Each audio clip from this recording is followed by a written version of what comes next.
Dr. Jägermeister Hyde. A los 17 años, después de 7 viviendo con su padre, Elon Musk supo que tenía que escapar. La convivencia con Errol se había vuelto insostenible. Había días en los que Errol podía ser jovial, encantador incluso, pero bastaba un instante para que su humor cambiara de forma drástica. Se volvía sombrío, abusivo, atrapado en fantasías y teorías conspirativas. Su estado de ánimo podía dar un giro radical en un segundo, recuerda Tosca. Todo estaba bien y de repente comenzaba a vomitar insultos. Era como si dentro de él coexistieran dos personalidades opuestas. Kimball lo describe como un hombre que podía pasar de ser amable a desatar una tormenta de gritos y sermones interminables. Te obligaba a quedarte ahí, plantado, mientras durante horas te llamaba inútil, patético y decía cosas terribles, rememora. Para los primos de Elon, las visitas a la casa eran una ruleta rusa emocional. Nunca sabías qué te esperaba, cuenta Peter Reeve. Podía emocionarse y decir, he comprado motos nuevas, salgamos a probarlas. O podía estar enfadado, amenazador, y hacerte limpiar los baños con un cepillo de dientes. Peter aún recuerda vívidamente un día en el que llegó a la casa y encontró a Errol en ropa interior, sentado frente a una mesa con una ruleta de plástico. Estaba intentando comprobar si las microondas afectaban al giro de la ruleta. Era una locura, sentencia. Errol, convencido de que podía ganar en los casinos, arrastraba a Elon hasta el casino de Pretoria. Lo vestía para que aparentara más edad y lo hacía tomar notas de los números mientras él, con una calculadora oculta bajo una tarjeta de apuestas, creía haber descifrado el sistema. Elon, siempre curioso, fue a la biblioteca, leyó sobre la ruleta y hasta programó una simulación en su ordenador. Con esos datos, intentó explicarle a su padre que ningún sistema funcionaría. Pero Errol estaba convencido de haber descubierto una conexión profunda entre la probabilidad y la sucesión de Fibonacci. No existe el azar, afirmó alguna vez. Todos los sucesos siguen la sucesión de Fibonacci, como el conjunto de Mandelbrot. Podría publicar un artículo científico sobre esto, pero si lo hago, arruinaría cualquier actividad basada en el azar. Elon estaba desconcertado. No sé cómo pasó de ser un genio en ingeniería a creer en brujerías, comenta. Kimball también lo veía claro. Transforma la realidad que lo rodea. Se inventa cosas por completo, pero las cree como si fueran verdad. Esta capacidad de Errol para alterar su entorno y convencerse de sus propias fabricaciones afectó profundamente a sus hijos. A menudo hacía afirmaciones desconectadas de la realidad, como decir que en Estados Unidos el presidente era tratado como una figura divina, intocable.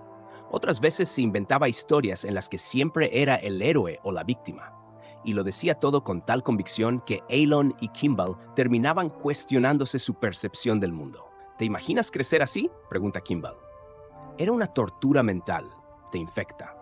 Llegas a preguntarte qué es real y qué no lo es. Incluso para quienes lo conocen superficialmente, es fácil caer en la red de Errol. Durante varias conversaciones, él ofreció versiones contradictorias de sus relaciones con sus hijos, su exesposa Mai y su hijastra, con quien tendría 2 hijos.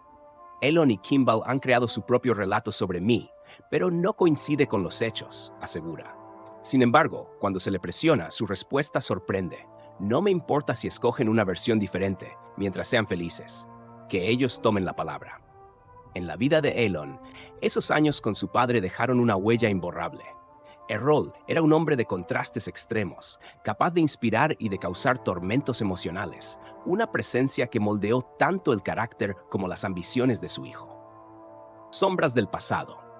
Cuando Elon habla de su padre, a veces suelta una carcajada dura y amarga, casi como un eco de la risa de Errol. Algunos de sus gestos, su mirada fija y sus repentinos cambios de ánimo recuerdan a sus familiares al hombre que marcó su infancia. Justine, su primera esposa, lo percibía claramente. Veía cómo esas horribles historias que Elon me contaba sobre su padre se reflejaban a veces en su comportamiento, confiesa. Es difícil no ser moldeado por aquello con lo que crecimos, incluso si no queremos ser como eso. De vez en cuando, Justine se atrevía a lanzarle una advertencia velada. Te estás convirtiendo en tu padre. Aquella frase en clave era una señal para que Elon supiera que estaba pisando el terreno de la oscuridad.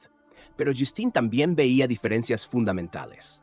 Elon, a pesar de sus momentos de severidad, siempre estaba emocionalmente presente para sus hijos. Con Errol, había una sensación de que a su alrededor podían ocurrir cosas terribles, explica. En cambio, con Elon, si llegara el apocalipsis zombie, querrías estar en su equipo. Él encontraría la manera de poner en vereda a los zombies. Puede ser implacable, pero siempre hallará la forma de prevalecer. El camino para lograrlo comenzaba lejos de Sudáfrica. Era hora de marcharse. Un billete de ida. Elon empezó a presionar tanto a su madre como a su padre para que consideraran mudarse a Estados Unidos y llevarse a él y a sus hermanos. Ninguno estaba interesado. Así que decidí que tendría que irme por mi cuenta, cuenta Elon. Primero intentó reclamar la nacionalidad estadounidense a través de su abuelo materno, que era de Minnesota, pero el plan fracasó porque su madre, nacida en Canadá, nunca había solicitado la ciudadanía estadounidense. Entonces, Elon ideó otro plan. Canadá sería su puerta de entrada. Por su cuenta, se presentó en el consulado canadiense, obtuvo los formularios de solicitud de pasaporte y los rellenó no solo para él, sino también para su madre, su hermano y su hermana. Su padre no estaba incluido en el plan. Las aprobaciones llegaron a finales de mayo de 1989. Elon quería partir de inmediato, pero los billetes de avión eran más baratos, con 2 semanas de anticipación. Así que esperó.